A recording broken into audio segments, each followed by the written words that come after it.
नतीजे में इब्लीस को जब रहमत खुदावंदी से महरूम किया गया, उस वक्त इब्लीस ने अल्लाह ताला से कहा, तब मैं तेरी रहमत से महरूम हो गया, अब मैं तमाम इंसानों के साथ यही मामला करूंगा, यहाँ तक कि इंसानों की अक्सरियत आजमाइश में नाकाम हो जाएगी।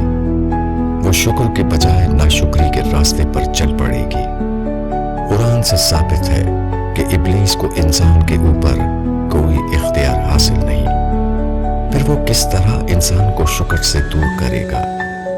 असल ये है कि दुनिया की जिंदगी में हमेशा नाशुक्री के असबाब होते हैं।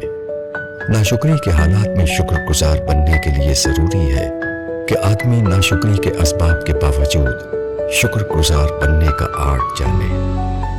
यही वो मकाम है जहाँ इब्लीस को ये मौका मिलता है कि वो इंसान को बहका कर नाशुक्रगुजार बना दे। नतीजा ये होता है कि वो नाशुक्री को शुक्र में तब्दील नहीं कर पाता, वो नाशुक्री के हर वाक़े को उज़्र बनाता रहता है। इस तरह वो शुक्र की सादत से हमेशा के लिए महरूम हो जाता है।